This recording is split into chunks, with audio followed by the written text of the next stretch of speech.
The champagne glass trembles in my hand, crystal catching the warm light from the chandeliers above. 200 guests fill the grand ballroom at the Ritz-Carlton, their faces expectant as my father, Richard Harrison, taps his fork against his own glass. My mother, Patricia, stands beside him, radiant in her silver gown, both of them beaming at my sister, Brooke. Before we wrap up the speeches, my father announces, his voice carrying through the sound system, we have one more gift for our beloved Brooke and Stephen. The champagne in my glass ripples with each word. Something in his tone pulls me back to all those times growing up when Brooke got the bigger slice of cake, the newer bicycle, the better Christmas presents. But this is her wedding day. I force a smile, willing myself to be happy for my little sister. As many of you know, Patricia and I have lived in our family home for 30 years. Dad continues. It's where we raised our beautiful daughters, where we celebrated birthdays and holidays, where we built our life together. Mom dabs at her eyes with a monogrammed handkerchief. I take another sip of champagne, my throat suddenly dries. And now, Dad pauses for effect. We want that home to be where Brooke and Stephen begin their own family journey. That's why tonight we're giving them our 3-bedroom house. The champagne sloshes over my trembling fingers. Cold liquid drips down my wrist as the room erupts in applause. Brooke squeals, jumping up to hug our parents while Stephen grins, looking like he just won the lottery. Which, essentially, he has. My mind spins back 6 years. Sitting at my parents' kitchen table, checkbook in hand. Mom's voice thick with tears. The bank is threatening foreclosure, Lauren. We don't know where else to turn. The first check I wrote, $1,300. Then another the next month. And the next. And the next. Working late at the marketing firm, taking on freelance projects, canceling my own vacation plans. When we're back on our feet, they promised, we'll make it right. $93,000 later, they're giving away the house, my house. The one I saved, payment by payment, sacrifice by sacrifice. The room spins slightly. I set down my glass and slip through the crowd toward the kitchen, needing a moment to breathe. The industrial refrigerators hum, drowning out the celebration beyond the swinging doors. Lauren? Mom's voice makes me jump. She stands in the doorway, concern etched across her carefully made-up face. Honey, are you going to congratulate your sister? The house. My voice comes out barely above a whisper. You're giving Brooke the house I've been paying for. Oh, sweetheart. Mom waves her hand dismissively. You have that lovely little cabin in Colorado. And you know how much Brooke needs the space, especially since they're planning on starting a family right away. That's not the point. Heat rises in my chest. I paid the mortgage for 6 years, every month. $93,000, Mom. Now, Lauren. Dad appears behind Mom, his bow tie slightly askew. Brooke needs this more than you do. You've always been the responsible one, the successful one. You can afford your own place. The successful one, the responsible one, the one they come to when they need money, when they need help, when they need someone to carry their burdens. Never the one who gets the gifts, the attention, the house. I can't believe this. The words catch in my throat. You didn't even ask me. You didn't even tell me you were planning this. You're making a scene. Mom's voice carries that familiar note of disapproval. This is your sister's wedding day. My husband Eric appears in the doorway, his presence steady and grounding. One look at my face and he knows. He always knows. We're leaving, I say quietly. Lauren, Mom starts, but I'm already moving past her. Eric's hand rests on my back as we collect our coats. Behind us, the party continues, laughter and music spilling out into the night. We don't say goodbye. There's nothing left to say. In the car, Eric reaches over and squeezes my hand. The parking lot lights cast shadows across his face, but I see the concern in his eyes, the silent support. The question haunts me all the way home, pounding in time with my heartbeat. If they could give away the house I paid for without a second thought, what would they take from me next? With these thoughts, and in silence, just a few glances at each other as a sign of approval, we went back home. Now, the doorbell camera notification lights up my phone at 7:42 a.m., 3 weeks after Brooke's wedding. My parents stand on my cabin's front porch, 4 matching leather suitcases arranged behind them like soldiers in formation. Dad rocks back and forth on his heels, hands jammed in his khaki pockets. Mom peers directly into the camera, her finger jabbing toward the doorbell again. I pull my coffee mug closer, the ceramic warm against my palms. The morning sun streams through my kitchen window, catching dust motes in its beam. My sanctuary, my escape, the home Eric and I chose together suddenly under siege. Lauren? Mom's voice crackles through the speaker. We know you're in there. Your car's in the driveway. The words stick in my throat. 3 weeks of silence after they gave away the house I saved, and now this? Eric squeezes my shoulder as he passes, already dressed for work in his charcoal suit. Want me to stay? He asks. I shake my head. I need to handle this. My feet feel like lead as I cross to the front door. The deadbolt clicks, heavy and final. Mom bursts in before I can fully open the door, trailing Chanel number 5 and entitlement. Dad follows, shoulders hunched, dragging 2 suitcases. Finally, Mom drops her purse on my grandmother's antique side table. We've been out there for 20 minutes. What are you doing here? Moving in, of course. She says it like she's announcing she's brought muffins. We sold the house to Brooke and Steven, so naturally we need somewhere to stay. The room tilts slightly. Naturally? Well, you have all this space. Mom waves her hand at my living room. Just you and Eric in a 2-bedroom cabin? And you know what they say, family takes care of family. Family takes care of family. The same words she used when she needed money for the mortgage, for property taxes, for new windows. The same manipulation wrapped in maternal concern. I need to show you something. My voice sounds distant, even to myself. I walk to my home office, aware of their footsteps behind me. The filing cabinet opens with a metallic scrape. 6 years of bank statements spread across my desk like fallen leaves. $93,000 in mortgage payments, each check a sacrifice, each month a choice between their needs and my own. What's all this? Dad peers over my shoulder. Every payment I made on your house. The house you gave to Brooke. Oh, Lauren. Mom's laugh tinkles like broken glass. That was just temporary help. We would have paid you back eventually. Really? I open my laptop, typing quickly.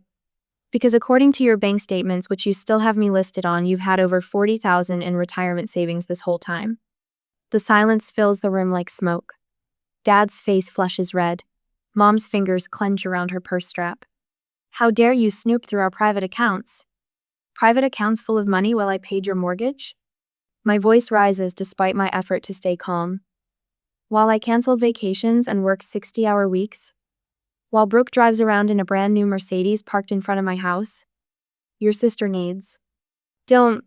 The word cracks like a whip. Don't tell me what Brooke needs. Not anymore.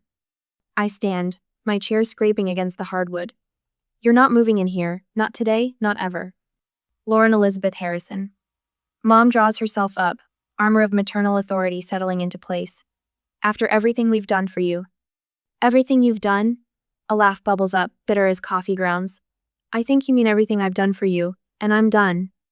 You'll regret this. Mom's whisper carries more venom than a shout. Family is all we have in this world. No, the certainty in my voice surprises even me. Family is not an excuse for exploitation. Please leave. They gather their suitcases, the wheels leaving scuff marks on my floor. Mom pauses in the doorway, lips pressed into a thin line. You've changed. Yes. I meet her gaze. I have. The door closes behind them with a soft click. My hands shake as I pull up the security app on my phone, changing every code. Each number feels like another brick in a wall I never wanted to build. I watch them leave, then go to work. With all the usual stuff, meetings, data, plans, the work was over and I was directed back home. Now, back home. The sun has shifted, the late afternoon light painting long shadows across my floor when the police lights flash through my window. Red and blue strobes dance across the ceiling as the security alarm screams its electronic warning. The back door hangs open, wood splintered around the lock. I entered my house, then my kitchen, phone pressed to my ear, listening to the dispatcher's calm voice. The question echoes in my mind, a haunting refrain. What would drive my own parents to break into my home? In the distance, sirens wail their answer. Red and blue lights strobe across my living room walls. Through the cabin's front windows, I watch 2 police cruisers idle in my driveway, their headlights cutting through the mountain darkness. My phone buzzes with another text from Mrs. Wheeler next door. They used a key to get in through the back. I called 911 right away. The gravel crunches under my tires as I pull up behind the patrol cars. 5 minutes later, Eric is also home, and he squeezes my hand before I step out into the cold Colorado night. A young officer approaches, notepad already in hand. "Miss Harrison? We responded to a possible break-in, but the individuals inside claim to be your parents." "They are." My voice comes out steadier than I expected. "But they don't live here. They don't have permission to be here. They have waited for the whole day to do this, to invade the house quietly." The officer's radio crackles. Inside, I spot Mom's silhouette through the kitchen window, her hands gesturing as she talks to the second officer. "The spare key. The one I gave them for emergencies 3 years ago." The front door opens and Mom bursts out, tears streaming down her carefully made-up face. Even in a crisis, her lipstick stays perfect. "Lauren, how could you let the police arrest your own parents? We had nowhere else to go." Dad appears behind her, his shoulders slumped in that familiar pose of martyrdom. "Princess, this is no way to treat family. After that wedding business, we thought it best to come work things out in person." "By breaking into my home?" The words scrape my throat. "Breaking in?" Mom's voice rises to that pitch that always drew stares at restaurants, made people take her side. "We used our key. Her parents, for heaven's sake." "She's abandoned us. At our age, with nowhere to turn." The second officer steps onto the porch. "Ma'am, do you want to press charges?" Mom's tears stop instantly. Her eyes narrow. She wouldn't dare. But I'm already pulling up the property records on my phone, hands steady as I show the officer. "This cabin is solely in my name. I have documentation of ownership, mortgage records, everything. They're trespassing. Lauren Jane Harrison." Mom's voice could freeze July. "After everything we did for you?" A laugh bubbles up, sharp and unexpected. "You mean everything I did for you? The $93,000 in mortgage payments? The vacations I canceled? The savings I drained?" "Now, Princess," Dad steps forward, reaching for my arm. "Let's not air our dirty laundry in front of strangers." I step back. The motion feels like breaking chains. I want them removed from my property, and I want to press charges. "You can't be serious."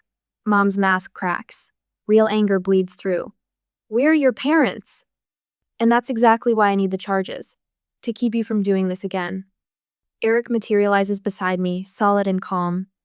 He hands a file folder to the officer, property records, bank statements, everything we gathered after the wedding, just in case. The next hour blurs into paperwork and statements. Mom's theatrical sobs when the officers escort them to their car. Dad's heavy sighs and disappointed head shakes. But I don't break. I stand on my porch, Eric's hand warm against my back, and watch the officers load my parents into separate cruisers. At the police station 30 minutes later, Mom's mask slips completely in the fluorescent-lit lobby. "After everything we did for you, we gave you life, we put you through college." I worked 2 jobs through college, I paid my own tuition. The words flow easier now, each truth a key unlocking something inside me. "And I paid your mortgage for 6 years while you hid $40,000 in savings." Her face goes pale. "How did you—" "Bank statements, Mom. I saw the transfer records when you moved money for Brooke's wedding." The holding cell door clangs shut. I sign the last form, my signature strong and clear, and we went back home. Later, in the parking lot, Eric helps me arrange for a storage unit. "Tomorrow, we'll change the locks. Install security cameras. Contact an attorney about a restraining order." The sun rose over the mountains when we finally crawled into bed. The next morning, my phone pings with a message from Brooke popping up. "How could you do this to them?" But for the first time, the guilt doesn't come. Instead, I open my laptop and begin to type. Time to tell the world what really happened. Every payment, every sacrifice, every manipulation. The truth rises like the Colorado sun, bright and unstoppable. My fingers hover over the keyboard, trembling slightly in the soft glow of my laptop screen. Bank statements from the past 6 years fill my second monitor digital archive of betrayal, each line item a knife in my back. I click through folders labeled by year, methodically taking screenshots of every mortgage payment. January 2018. $1,300. February 2018. $1,300. March 2018, $1,300. The numbers blur together. $93,000. My Christmas bonuses, my overtime pay, my canceled vacations. All of it flowing into my parents' mortgage, while they quietly socked away their own money. Eric? I call out. My husband appears in the doorway of our home office, a mug of chamomile tea in his hands. I need your eyes on this timeline. He sets the mug beside me, scanning the document I've created. The story laid bare in brutal simplicity. 2018. Parents claim impending foreclosure. 2018-2024. Monthly payments of $1,300. The 15th of June, 2024. House gifted to Brooke at wedding. The 8th of July, 2024. Parents attempt break. In, at cabin. My phone buzzes. Another message. Mom's post has racked up 50 comments in the last hour. Her carefully crafted narrative of maternal suffering drawing sympathy from church friends and distant relatives who don't know the truth. Just look at what our daughter has done to us, she wrote. After everything we sacrificed, she's left us with nowhere to go. Please pray for prodigal child's heart to soften. The comments roll in. Praying for you, Patricia. Children today have no respect. This generation is so selfish. I take a deep breath, fingers steady now as they move across the keyboard. 6 years of documentation unfold in my response post. Bank screenshots, timeline. Security footage from the break-in. Showing my parents trying to force their way into my home at midnight. Your parents called again, Eric says quietly. Left a message about their lawyer. My phone lights up with another text from Brooke. Need to help them. This is getting out of control. I let out a sharp laugh. Now she texts. Where was this concern when they handed her my house? Eric squeezes my shoulder. You okay? No, I save another screenshot. But I will be. The notification chime sounds again. Mom and Dad tried accessing my old joint account, the one I forgot to close after college. An immediate call to the bank freezes everything, the manager's voice shifting from professional courtesy to genuine concern as I explain the situation. I hit post on my response to everything 10 minutes later. The truth flows onto Facebook in clean, clear paragraphs. No accusations, no emotional pleas. Just facts, dates, and dollar amounts. The reaction is immediate. Comments pour in, the tide turning as reality crashes through my mother's carefully constructed narrative. Patricia, is this true? Those poor girls, using one daughter while favoring the other. $3,000, and they had savings? My Aunt Susan, Mom's own sister, leaves a comment that makes my hands shake. I remember you bragging about that Alaska cruise last year, Pat. Said you got a great deal on first-class cabins. Was that while Lauren was paying your mortgage? Another notification pings. The church's prayer chain coordinator, Mrs. Henderson. Patricia, I'm removing you from the prayer ministry leadership until this situation is resolved. This isn't the Christian example we expect from our leaders. Brooke calls 3 times in the last half an hour. I let it go to voicemail. The first message is angry, the second defensive, the third trailing off into uncomfortable silence as she realizes there's no defense for what our parents did. Eric brings me fresh tea and leftover lasagna. I've been at the computer for hours, watching years of manipulation crumble under the weight of truth. My parents' social circle fractures as more stories emerge. The time they borrowed money from their bridge club friends, claiming medical bills. The fundraiser at church for Dad's supposed heart surgery, right after I'd paid for his actual routine procedure. Your father and I raised you better than this, Mom texts. Taking private matters public? What will people think? I screenshot her message, adding it to my growing documentation file. My fingers fly across the keyboard, muscle memory from years of marketing reports finally serving my own story. An hour later, the phone rings. Unknown number. Miss Harrison? A woman's voice, professional and concerned. This is Amanda Weber from Mountain Valley Mortgage. We've received an unusual request from Richard and Patricia Harrison regarding the property at 1847 Oak Grove Lane. My heart stutters. What kind of request? They're attempting to refinance the house they claim to own. Your name appears on several years of payments, but they've submitted documentation indicating the money was a gift, not a loan. Given the discrepancy, I felt I should contact you directly. The room spins slightly. I grip the edge of my desk, knuckles white against the dark wood. Thank you for calling. I need to contact my lawyer. Please don't process anything until you hear from them. I end the call, staring at the growing evidence file on my screen. 6 years of canceled checks, text messages begging for help, emails promising repayment. The wedding video where they gave away the house I saved, security footage of their attack on my home. A new comment appears under my post. Tyler Chen from high school. Lauren, I'm a forensic accountant now. If you need help documenting the financial abuse, let me know. This pattern is textbook. Financial abuse. The words hit like a physical blow. All these years, I thought I was being a good daughter. The responsible one, the successful one, the one they could count on. Eric's hand covers mine on the mouse. That's enough for tonight. Come to bed. I look at the clock. Midnight. My story has been live for more than 10 hours, spreading through the community like wildfire, burning away decades of careful manipulation. Mom and Dad's foundation of lies crumbles with each new share, each revealed truth, each person stepping forward to say, they did this to me too. One more thing. I tell Eric, opening a new document. My fingers move across the keys, typing words I should have written years ago. Dear Mom and Dad, this is your official notice. I am filing a lawsuit to recover the $93,000 you obtained through fraud and misrepresentation. Your attempt to refinance the house using falsified documents has been reported to the proper authorities. Do not contact me except through my attorney. Lauren. I hit send, then close my laptop. In the darkness of our bedroom, Eric's steady breathing beside me, I finally let the tears come. Not for the money, not for the house, but for the daughter who spent 6 years paying for her parents' love, only to learn it was never for sale.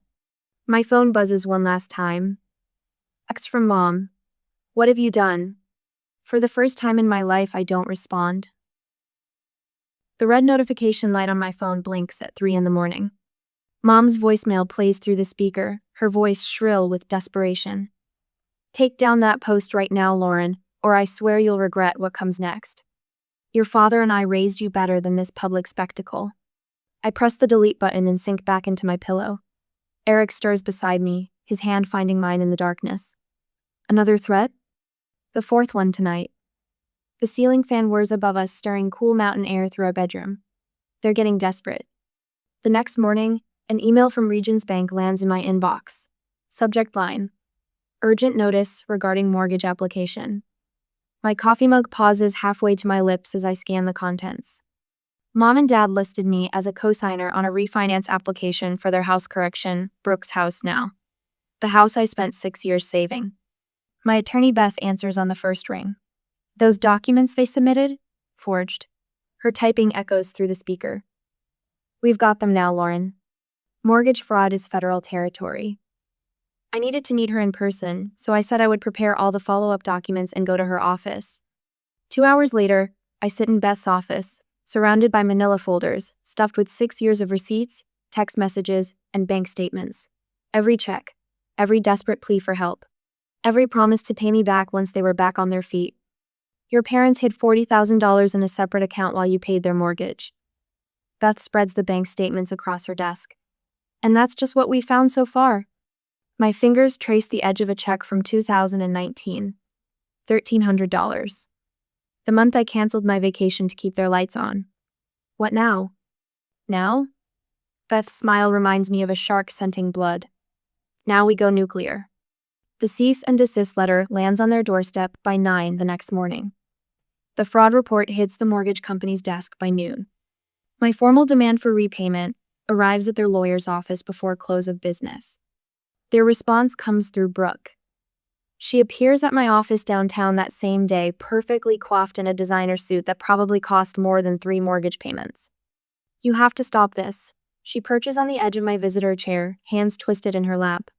They're saying they might lose everything. They already gave everything away. I keep my voice level, remembering the meditation techniques my therapist taught me. Or did you forget about your wedding present? I didn't. She stops, color flooding her cheeks. Okay, fine. I knew about the mortgage payments. Mom said you were helping because you wanted to. Because you had so much more than me. And the house? The words taste bitter. Did you know they were planning to give it to you? Her silence answers instead of her. I told her to get out, return to the remaining work, called my lawyer again, and after the work was done, went home. We have arranged a meeting with my parents 2 days later at my lawyer's firm. 2 days later, the mediation room at Beth's law firm smells like leather and lemon polish. Mom and Dad sit across the heavy oak table, their lawyer whispering urgently in their ears. Dad's country club blazer hangs loose on his frame. Mom's hands won't stop shaking. The evidence speaks for itself. Beth's voice fills the room as she clicks through a PowerPoint of bank records, text messages, and that final mortgage fraud attempt. My client demands full repayment of $93,000, plus interest. Additionally, she'll be pursuing criminal charges for the attempted mortgage fraud unless... Unless what? Mom's voice cracks. Unless you sign over your interest in her Colorado cabin. The one you've been trying to claim as a second residence on your taxes. Beth slides a document across the table. Sign this and we walk away. No charges. No repayment demand. Just a clean break. Their lawyer examines the paperwork, his shoulders slumping. He leans over, murmuring something in Dad's ear. Dad's face crumples. You'd do this to your own parents? Mom's voice rises. After everything we've done for you? Everything you've done? The laugh bubbles up before I can stop it. Let's talk about everything I've done for you. 6 years of mortgage payments while you hid money in secret accounts. 6 years of lies while you planned to give away the house I saved. 6 years of manipulation, guilt, and gaslighting. We're your parents, Dad protests weakly. No, I stand, gathering my coat. You're the people who taught me that love shouldn't cost $93,000. Sign the papers or don't. Either way, I'm done. They sign. The following couple of days, word spreads through their social circle like wildfire. The country club membership quietly expires. Their church friends stop calling. Mom starts working as a receptionist at a dental office, her first full-time job in 20 years. They downsize to a 2-bedroom apartment by the highway. Brooke keeps the house but loses something far more valuable: respect. Her Instagram posts about family first draw bitter comments from cousins who know the truth. The Mercedes sits in her garage, a $30,000 reminder of what our parents sacrificed my money to give her. 6 months later, a certified letter arrives from my parents. Inside, a single sheet of expensive stationery bears my mother's precise handwriting. I curl up in my favorite reading chair by the cabin's picture window, mountain peaks rising blue and distant beyond the glass. The paper trembles slightly in my hands as I begin to read. 2 days later, after the letter came, the morning sun spills across my mountain deck, painting the wooden planks gold. Steam rises from my coffee mug as I watch a pair of hummingbirds dart between the feeders Eric hung last spring. Their wings catch the light, flashing iridescent green against the backdrop of snow-capped peaks. My phone buzzes with another booking notification. 3 more weeks filled for the summer rental season. The cabin next door, me cabin, really, but I've learned to share this slice of paradise will host a retired couple from Minnesota celebrating their 40th anniversary. Last month it was a writer working on her memoir. Before that, a group of nurses who needed a weekend away from the hospital. Eric appears in the doorway, laptop tucked under his arm. Ready for our meeting with the architect? I smile, remembering the conversation that led us here. Sitting on this same deck 6 months ago, dreaming about adding a second unit to the property. Not for my parents, that chapter closed long ago, but for ourselves. For our future. Just waiting on the contractor's estimate, I say, pulling up the email on my phone. The plans spread across my screen, a cozy one, bedroom with its own private deck, perfectly positioned to catch both sunrise and sunset. Our retirement nest, eventually. For now, another space to share with travelers seeking their own mountain sanctuary. The notification banner slides down. New blog comment. I've stopped counting how many messages pour in each week, but this one catches my eye. A woman in Florida struggling to say no to her son's endless requests for money. Your story gave me the courage to finally close my checkbook, she writes. Thank you for showing me I'm not alone. The blog started as therapy, really. Words spilling onto the page late at night when the weight of everything felt too heavy to carry alone. Financial abuse, breaking free from family exploitation wasn't the catchiest title, but it was honest, raw. Real. The comment section filled with stories that could have been my different names, same patterns. The support group meets on Thursdays now. We gather in the community center downtown, sharing coffee and hard-won wisdom. Sometimes I speak, telling my story of mortgages and manipulation, of houses given away and boundaries finally found. More often I listen, recognizing the tremor in voices still learning to say no, still discovering that love shouldn't require a credit check. My phone chimes again. Another wedding invitation, this time from my cousin Rachel. The envelope sits unopened on my desk, cream-colored paper heavy with expectations. Last week, I would have agonized over the response. Today, I click decline without hesitation. The weekend of her wedding, Eric and I will be hosting our chosen family friends who've become more than blood ever was for our annual mountain retreat. A fresh breeze carries the scent of pine through the open French doors. Inside, morning light catches the new photos on our mantle. No more formal portraits with forced smiles and hidden resentments. Instead, snapshots of joy. Eric and me hiking the Continental Divide. Sunday brunches with our hiking group. Teaching our friends' kids to make s'mores around the fire pit. The certified letter arrived 6 months ago. I recognized Mom's handwriting immediately, the same swooping letters that once signed birthday cards, permission slips, mortgage checks. Inside, $50,000 and 3 pages of apology. The money went straight to a new foundation supporting victims of financial abuse. The letter that I kept. Not displayed like a trophy, but tucked away in my desk drawer. A reminder that sometimes the hardest choices lead us exactly where we need to be. The wedding photo no longer hangs above the fireplace. I burned it last winter, watching the flames consume that moment of champagne and betrayal. The ash scattered in the wind, carrying away the last threads of obligation. In its place, a canvas print captures last Thanksgiving. Our chosen family squeezed around our dining table, mismatched chairs and borrowed plates, laughter caught in mid-moment. Standing at the kitchen island, I scroll through messages from the support group members. A woman celebrating 6 months of no contact with her manipulative brother. Another sharing resources about financial recovery after familial fraud. A third asking for advice about setting boundaries with aging parents. My fingers hover over the keyboard, remembering my own journey from enabler to advocate. Start small. I type. Every no builds strength for the next one. Your worth isn't measured by how much you give away. The morning sun climbs higher, warming the deck boards beneath my bare feet. Eric's hand settles on my shoulder, solid and steady as the mountains themselves. Below us, Denver sprawls toward the horizon, but up here, the air tastes clean, fresh, free. The architect's ready, he says softly. I close my laptop, leaving behind the stories of struggle and survival. Today, we build something new, something ours. The future stretches before us like the endless Colorado sky, no longer shadowed by guilt or obligation. Sometimes the family you choose becomes the family you deserve. Sometimes the hardest boundaries lead to the softest landings. Sometimes letting go of the weight you've carried lets you finally spread your wings and fly. The hummingbirds return, dancing through the morning light. I watch them hover, dart, soar away toward the distant peaks. Free, as I am free.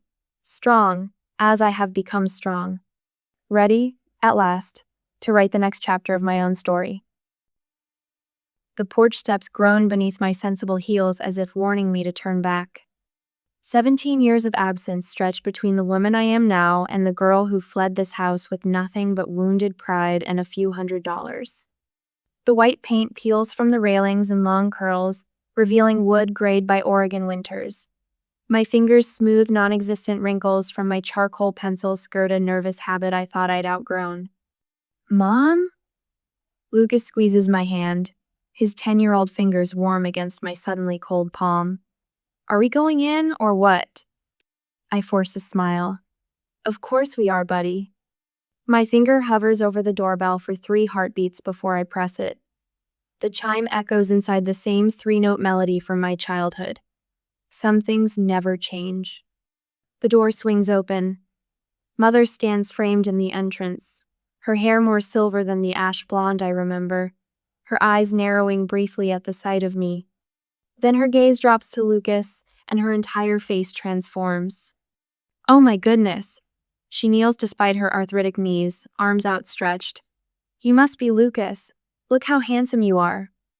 Lucas glances up at me, uncertain, before accepting her embrace. Over his shoulder, Mother's eyes meet mine with cool appraisal. Claire, she says simply, as if I'd returned from a weekend trip rather than nearly 2 decades. Well, come in then. The dining room remains frozen in time, the same cherry table where my college acceptance letters once lay unopened, the hutch still displaying Mother's collection of porcelain birds. Father sits at his usual place, thinner than I remember, the newspaper folded beside him rather than in his hands. There's my grandson. He stands with surprising vigor, extending his arms wide. Let me look at you, young man. Lucas approaches with the natural caution of a child meeting someone who exists only in stories. He looks just like you did at that age, Claire, Father says. And for a moment, warmth flickers between us. Mother bustles around, laying out a spread that would suggest this visit was long anticipated rather than arranged yesterday. Lucas, do you like roast beef? Your mother used to love my sandwiches. Claire runs her own marketing firm now. I say, speaking of myself in the third person, a strange distance that feels necessary. In Albuquerque. Mother arranges cucumber slices in a perfect circle. That's nice, dear. Her voice carries the same dismissive tone I heard when I announced my scholarship to state. Daniel will be so interested. He just made partner at his firm, you know. Lucas skipped a grade in math. I try again, hating the need for their approval that still lingers like a stubborn stain. Father nods vaguely while peppering Lucas with questions about baseball and video games. My achievements evaporate like morning dew, while my son receives the attention I craved throughout my childhood. Your sister's art gallery in New York is doing wonderfully, Mother says, slicing tomatoes with precise movements. Always such a creative spirit. The familiar weight settles on my chest, Megan, the golden child, forever first in their hearts. I smile tightly and reach for a sandwich. We eat with careful politeness, navigating around 17 years of absence. I notice Father's hands trembling slightly as he lifts his glass. The lines around his mouth have deepened crevices. When he reaches for the salt, his wedding ring slides loosely on his finger. So, I venture during a lull, how are things really going for you two? A glance passes between my parents, quick but loaded with meaning. Splendid, Mother says too brightly. We're thinking of repainting the living room. What do you think of? Father's glass slips from his fingers, water pooling across the walnut tabletop. But it's not the glass that causes my breath to catch, it's his face, suddenly ashen, one hand clutching his chest. Dad? I rise so quickly my chair topples backward. Just heartburn, he wheezes, but his eyes are wide with panic. 3 hours later, we sit under fluorescent hospital lights, the emergency room's antiseptic smell burning my nostrils. Lucas dozes against my arm while Mother twists her wedding band round and round. Mrs. Jenkins, the doctor approaches, clipboard in hand. Mother rises. Yes? My husband. Stable now. It wasn't a heart attack, but rather an acute stress response. My eyes narrow. Stress? Mother's gaze drops to the linoleum floor. Claire, there's something we need to tell you. Father's voice comes weakly from the hospital bed as the curtain slides back. The house, Claire. Going to lose the house. What are you talking about? The words feel like stones in my mouth. We owe nearly $180,000, he whispers. The bank gives us 3 months. The fluorescent lights suddenly seem too bright, the walls too close. As Mother begins to explain, memories flood back 18 years old, standing in the same dining room learning my college fund had been emptied. Megan needed seed money for her design studio. Mother had said then, not meeting my eyes. You can always take loans. I watch her hands now, still twisting that ring, and understand with perfect clarity why they've suddenly welcomed me home. I see, I say softly. Now you need me. I arrange my notebook, pen, and calculator on the dining room table with the precision of a surgeon preparing instruments. The mortgage documents lie open before me, numbers that tell a story my parents tried to hide for years. I can buy the house outright. My voice carries the neutral tone I use in board meetings. You both can live here rent-free for 7 years. Mother's teacup rattles against its saucer. You would do that for us? I don't answer immediately, tapping my pen against the notebook where I've outlined my terms in careful bullet points. The gesture gives me time to push down the bitter question burning in my throat. Why not ask what Megan would do for you? Instead, I say, I have conditions. Father straightens in his chair, a flicker of the proud man he once was. Of course you do. I'll need everything properly documented through my attorney. The deed transfers to me immediately. I flip to the next page of my notebook. You'll be responsible for regular maintenance. Major repairs over $5,000 will require my approval. Mother's mouth tightens at the corners. You sound like a landlord, not a daughter. I am both. The words come out harder than intended. Lucas glances up from his homework at the kitchen counter, sensing the tension. I soften my voice. This protects all of us. Father reaches for the agreement I've drafted. We live with these terms, Claire. You're saving our home. The front door slams with dramatic force, making us all jump. Megan storms into the dining room like a Category 5 hurricane. Designer sunglasses pushed into her salon-highlighted hair. Sorry I'm late. Traffic from Portland was. She freezes, taking in the scene. The documents, my notebook, our parents' pinched expressions. What's going on? Your sister is helping us with the mortgage situation, Mother says, her voice unnaturally. Megan's eyes narrow as she spots the preliminary agreement. Helping how, exactly? Claire has offered to buy the house, Father says. We can stay here, no rent. Megan yanks out a chair and sits, the legs scraping against hardwood. You're selling our house to her? They're not selling it to me, I correct her. I'm saving it from foreclosure. There's a difference. Megan slams her palm on the table. You never paid a dime for this house. You abandoned us. The accusation should sting, but 17 years provides remarkable insulation. I take a slow, deliberate breath. Neither did you. My voice remains steady despite the tremor I feel building inside.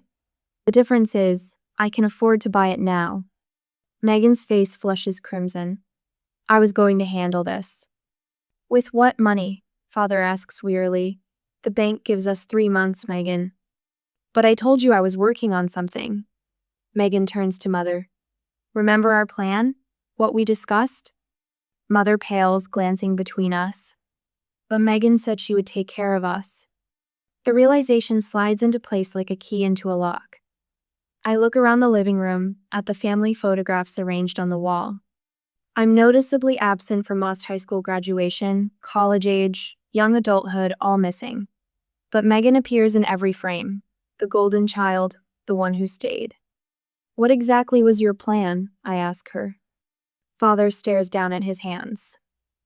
Megan suggested we could sell the house, move to a retirement community. Downsize, Megan adds quickly. It makes sense at their age. And what happens to the equity after debts are paid? I press, already knowing the answer. The silence tells me everything. My offer stands, I say, pushing the agreement closer to my parents. But I have one more condition. Megan has no part in this arrangement, no ownership, no input. Under the table, my hands tremble against my thighs, the only outward sign of what this confrontation cost me. That's not fair, Megan shouts. Fair? The word tastes like copper on my tongue. Was it fair when they emptied my college fund for your design studio? Was it fair when you co-signed a second mortgage on their house without a plan to repay it? Mother begins to protest, but Father squeezes her hand. Claire is right, he says quietly. We made this mess. She's offering a clean solution. I slide my pen across the table. My parents sign the preliminary agreement while Megan watches, jaw clenched, eyes burning with rage. She stands abruptly, chair toppling backward. I suppose we know who the favorite is now. This isn't about favorites. I remain seated, the eye of her storm. It's about consequences. Megan stalks out, slamming the door with enough force to shake the walls. A framed photograph crashes to the floor, glass shattering across hardwood. I walk over and kneel beside it. My high school graduation, the last family photo with me in it. I lift it carefully, shards tinkling like wind chimes, and place it face down on the table rather than rehanging it. My parents' relieved expressions carry a weight I didn't expect. I've won the battle but feel no triumph, only the strange burden of power I never sought. That night, I tuck Lucas into bed in the guest room that was once mine. "Why is Aunt Megan so angry?" he asks, eyes wide in the lamplight. I smooth his hair, choosing my words carefully. "Sometimes helping others means protecting yourself first." "Is that what you're doing?" "Yes," I say, kissing his forehead. "That's exactly what I'm doing." The process server catches me barefoot, coffee mug halfway to my lips. He stands on my doorstep at 7:15 a.m., his expression a practiced blend of boredom and mild apology. "Claire Jenkins?" His voice lacks any real interest in my answer. "Yes?" He thrusts a thick manila envelope toward me. "You've been served." The envelope lands heavy in my palm, like a brick wrapped in paper. I close the door with my heel and stand motionless in my entryway, drips of coffee spotting the hardwood floor. Inside, black text marches across white legal paper. My eyes catch phrases that stop my breath. Emotional coercion of elderly persons, undue influence, exploitation of diminished capacity. Megan's name appears on the first page as petitioner. Our parents are listed as the allegedly victimized parties. The coffee mug clicks against the counter as I set it down. My fingers spread the documents across my kitchen table with surgical precision. I recognize Megan's tactics, immediately the dramatic language, the selective presentation of facts, the portrayal of herself as the devoted daughter protecting vulnerable parents. Lucas appears in the doorway, backpack slung over one shoulder. "Mom? We're gonna be late." I straighten, breathing deeply. "Change of plans, buddy. How about a movie day?" After dropping Lucas at my neighbor's, I make one call. Brian Mitchell. His voice brings back memories of college study groups, his meticulous notes saving me more than once. "Brian, it's Claire Wallace. Well, Jenkins now." "Claire. Haven't heard from you since. Wait, is this about your sister?" Courthouse gossip travels fast. That's exactly why I need a real estate attorney who knows my family history. My voice remains steady. Someone who remembers I wasn't the golden child. 2 hours later, I park outside my parents' house, the micro-recorder tucked discreetly in my purse. Not illegal in Oregon party consent is all that's required. Mother opens the door, her eyes widening. "Claire, we didn't expect—" "May I come in?" "We need to discuss Megan's lawsuit." Father sits in his recliner, newspaper lowered at my entrance. "She said it was the only way to protect our interests." "Did she?" The recorder captures his nod, my mother's uncomfortable shift of weight from one foot to the other. "And what exactly do you need protection from?" Their voluntary explanations fill the silent house for 20 minutes. Not once do they claim coercion. Not once do they express regret about our agreement. In Father's study, I discover more. A folder labeled "Retirement Options" holds letters from Megan dated months before my return. Property listings for senior communities. Brochures for retirement homes. Notes about liquidating home equity. My sister's handwriting fills the margins. "They'll be happier. The house is too much. Claire abandoned the family anyway." At the hospital where Father was treated, Dr. Winters reviews his chart at my request. "Cognitive impairment?" "No, not at all. Stress-induced anxiety, yes. But your father's mental faculties are completely intact." He looks up from the records. "Is someone suggesting otherwise?" Downtown at First Oregon Bank, Mr. Peterson leans forward across his desk, voice lowered. "Your sister inquired about becoming a signatory on their accounts. Standard procedure requires all current account holders to be present." When I explained this, she became insistent. By Friday morning, I've assembled enough evidence to make Brian whistle through his teeth. This might be the fastest dismissed case I've seen in years. The small-town courthouse hasn't changed since my high school field trip. The wooden benches creak under the weight of neighbors who pretend they're here for other reasons. Everyone knows the Wallace family drama is today's main attraction. Megan sits across the aisle, designer suit impeccably tailored, hair swept into an elegant knot. She clutches a tissue, but her eyes remain dry. When she takes the stand, her voice trembles with practiced precision. I only want what's best for my parents. Claire swooped in after 17 years of absence and somehow convinced them to sign over their home. She dabs at the corner of her eye. They're vulnerable. Dad's health, mom's arthritis. They need protection, not exploitation. Judge Harmon watches her with the neutral expression of someone who's heard every variation of family betrayal. Miss Wallace, your response? At the witness stand, I place my evidence folder on the rail. No emotional appeals. Only facts. The documented timeline. The letters. The medical records. The bank manager's statement. Your Honor, my parents approached me for help when facing foreclosure. I offered to purchase their home at fair market value, allowing them to remain there rent-free for 7 years. Every aspect of this arrangement was extensively documented and executed with their full understanding and consent. Judge Harmon turns to my parents, seated uncomfortably in the gallery. Mr. and Mrs. Wallace, were you coerced into this agreement with your younger daughter? The courtroom falls silent. Mother rises slowly, her hands twisting her wedding band. No, Your Honor. Her voice catches. Claire offered help with no conditions at first. We're the ones who couldn't make the payments anymore. She glances toward Megan, then back to the judge. Claire saved our home when no one else could. Father stands beside her, shoulders squared despite his recent health scare. We signed willingly. Every document was explained to us clearly. Claire protected our dignity, giving us choices. Something shifts in the courtroom, a collective exhale, the rustle of people exchanging glances. Megan stares straight ahead, knuckles white against the table edge. Judge Harmon takes only 15 minutes to return with his decision. Case dismissed. 2 weeks later, the doorbell rings. Megan stands on my porch, eyes red-rimmed, holding a small gift bag. Can we talk?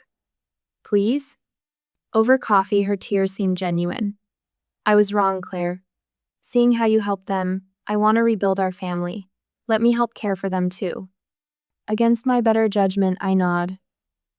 Everyone deserves a second chance. The following weeks unfold in a montage of Megan's helpfulness. She drives Mother to doctor appointments, repairs the porch railing, prepares Sunday dinners where we all sit around the table like a normal family. Until my phone rings at midnight. Claire? It's Diane from the county clerk's office. Her whisper carries urgency. We're friends from high school, remember? Listen. Megan's been in here twice this week, preparing power of attorney documents for your parents. The bedroom ceiling swims above me in the darkness. Some people never change their patterns.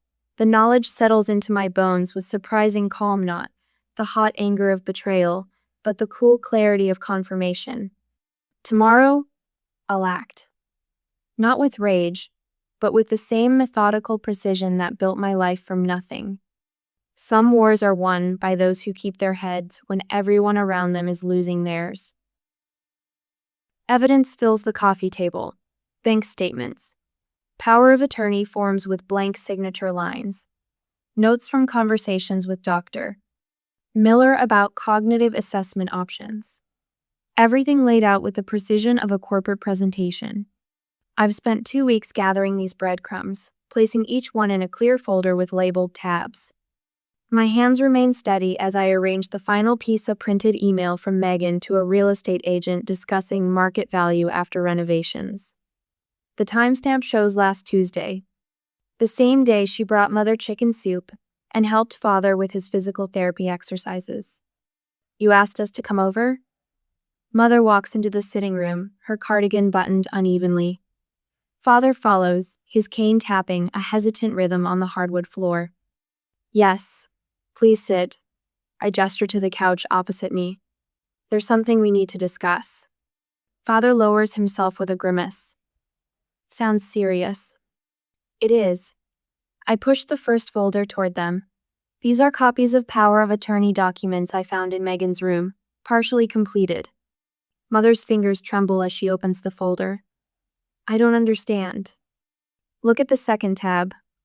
I keep my voice level, a skill perfected during client presentations when emotions would undermine credibility. Doctor.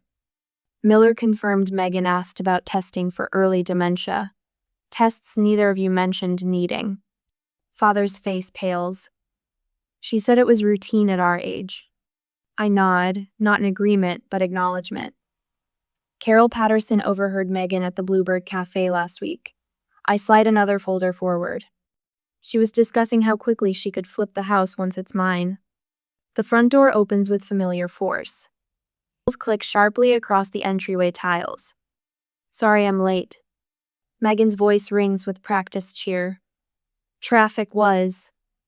She freezes at the sitting room entrance, her smile vanishing when she spots the documents spread across the table. What's this?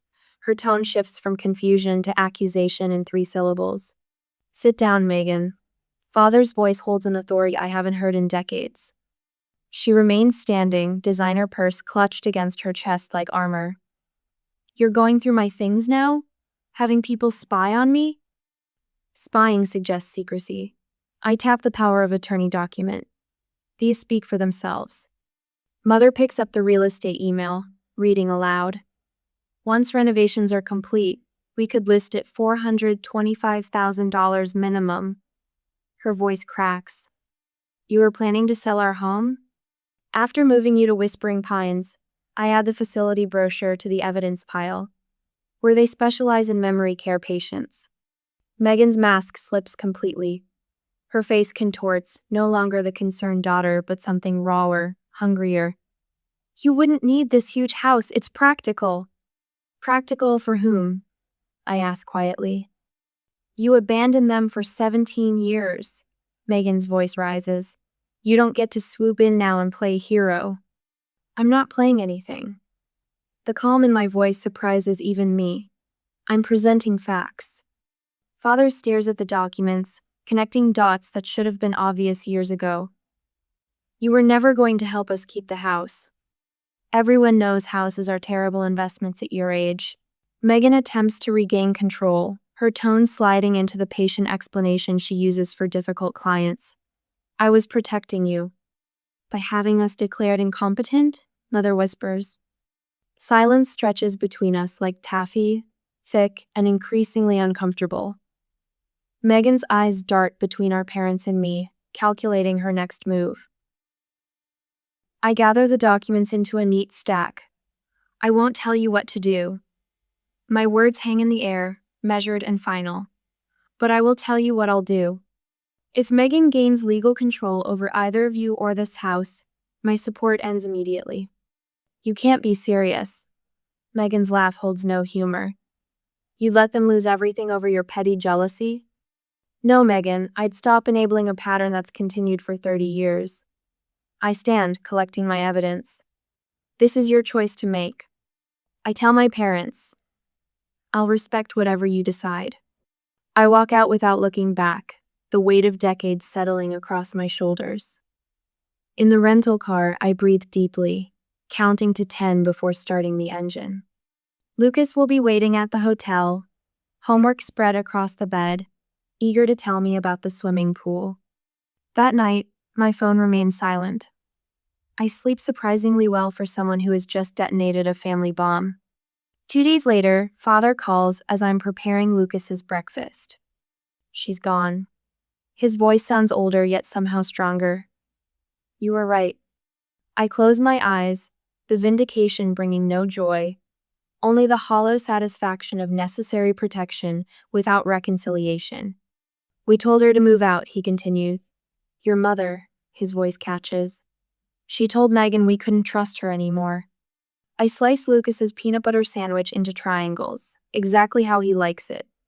I'll have the ownership paperwork ready by Friday. Thank you, Claire.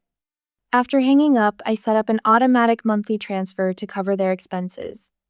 Protection without proximity, support without surrender. The balance I've finally learned to maintain. The morning sun spills across my kitchen counter as I pack Lucas's overnight bag. 1 year since I stood on that peeling porch. 1 year since I learned what family truly means, both its limits and its possibilities. Mom, did you put my Oregon Trail game in there? Lucas appears in the doorway, hair still rumpled from sleep. Grandpa wants to try it. I tuck the game cartridge between his folded jeans and t-shirts. Right here. And your allergy medicine is in the front pocket. I know, Mom. He rolls his eyes with the particular exasperation of a 10-year-old who believes he's practically grown. You always put it there. The monthly weekend visits have become our routine. Structure replacing chaos, just as my therapist suggested. On my refrigerator calendar, these weekends are marked with blue stars, each one representing a careful step toward whatever healing might be possible. I zip the bag closed. Breakfast before Grandma and Grandpa arrive? While Lucas devours his waffles, I prepare another care package for my parents.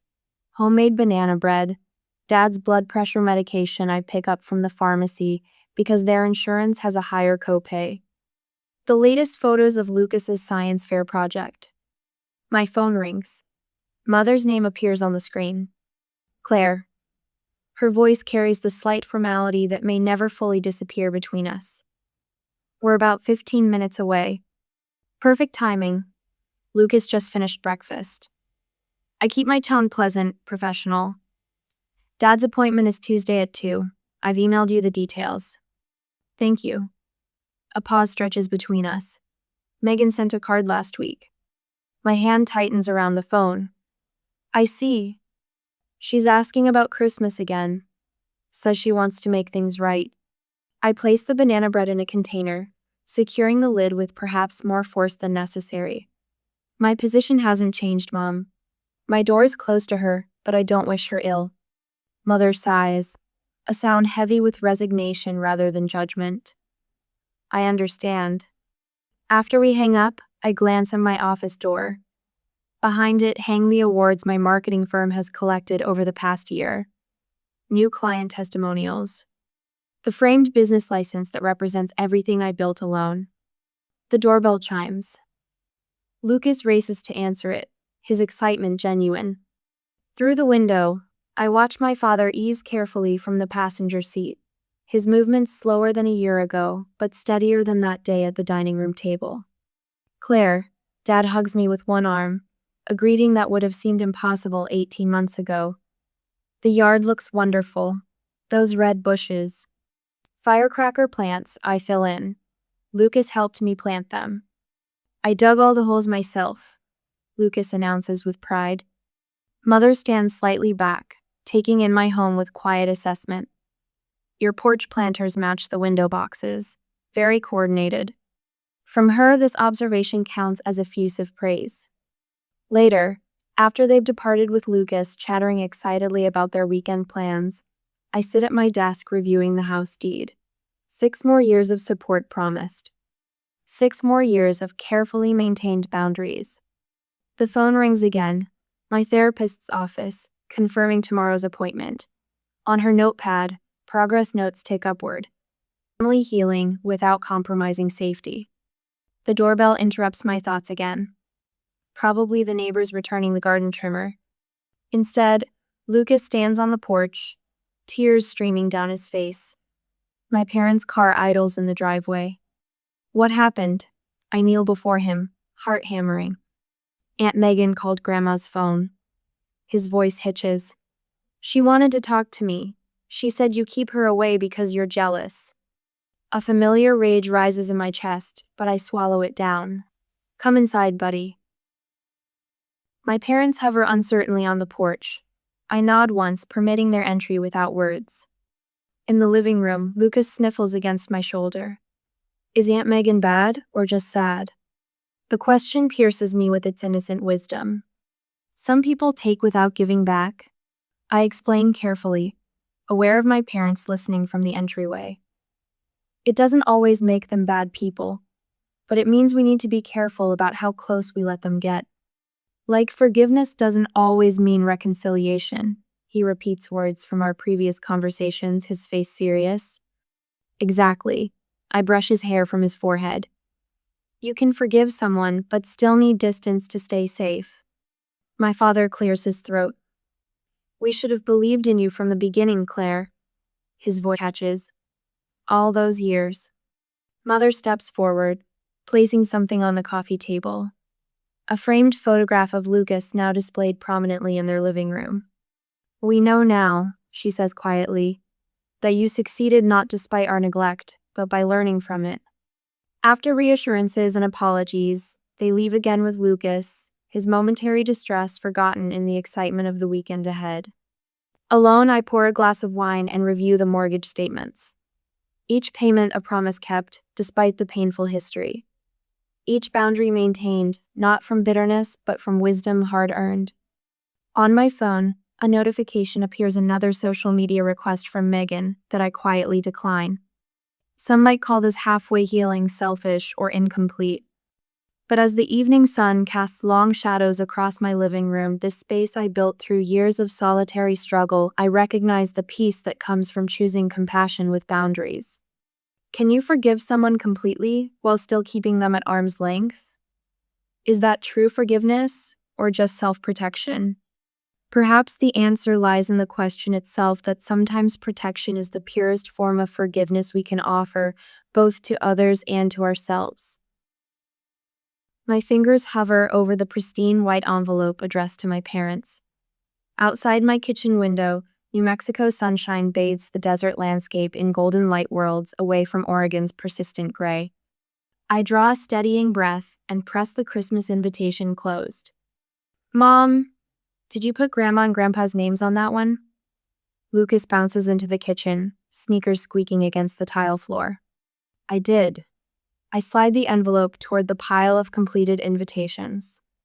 Lucas grins, revealing the gap where his front tooth should be. Wait till they see my science fair trophy. And the guest room, can I put mints on our pillows like hotels do? Sure, buddy. I ruffle his hair, marveling at his capacity for joy. We'll make it perfect. The guest room stands ready, testimony to careful planning.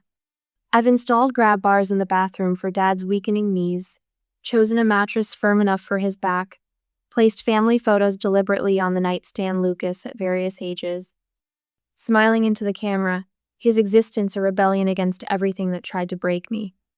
When the doorbell rings 3 weeks later, Lucas beats me to it, flinging it open with the abandon only children possess. Mother's mouth forms a perfect O as she steps into my home. Her gaze travels from the vaulted ceilings to the southwestern art adorning the walls, finally landing on the framed awards from my marketing firm displayed in the entryway. Claire, she whispers, this is stunning. Father leans heavily on his cane, eyes widening as he takes in the house I bought without a penny of their help. You did all this? She sure did, Lucas announces, chest puffed with pride. Mom says she bought it all by herself. No bank owns any of it. The unintentional barb hangs in the air. No mortgage, no debt. Everything I never learned from them. Grand tour time. Lucas tugs at their hands. Wait till you see my room, and Mom's office, that's where she makes all the big decisions. I watch them disappear down the hallway. Lucas chattering about square footage and property value terms he's absorbed from my world. So different from what might have been had I stayed in Megan's shadow. That evening, Mother stands beside me in the kitchen, chopping vegetables with precision while I check the roast.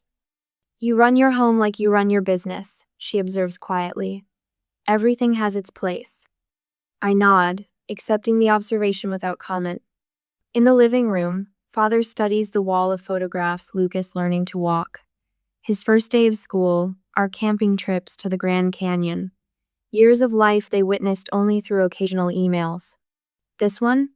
He points to a picture of Lucas on a bicycle. His 7th birthday. I place a glass of water beside him. First time without training wheels. He nods, eyes lingering on his grandson's face.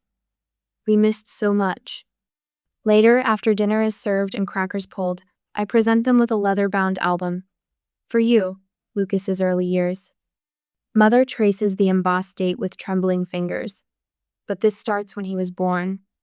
Yes. The word holds years of absence, forgiveness, and boundaries all at once. Our Christmas table feels complete, though Megan's absence sits like a ghost at the edge of our conversation, acknowledged but not centered. Lucas dominates the evening, recounting school achievements to grandparents who listen with genuine interest. Their questions focus solely on him, rather than veering toward comparisons with cousins or Megan's children. After everyone retires, I sit alone in my study, journal open on my lap. I write by moonlight. Forgiveness isn't about erasing history. It's about choosing which parts to carry forward. I close the journal and move silently through the darkened house. On my photo wall, I add a new framey parents with Lucas beneath our Christmas tree. Beside it, I've left space for next year's image. Not a return to the past, but room for careful growth. Outside Lucas's door, I pause, my fingers brushing the wood. The moonlight catches my reflection in the hallway mirror, a woman who has finally learned her own worth, who has redefined family on her own terms.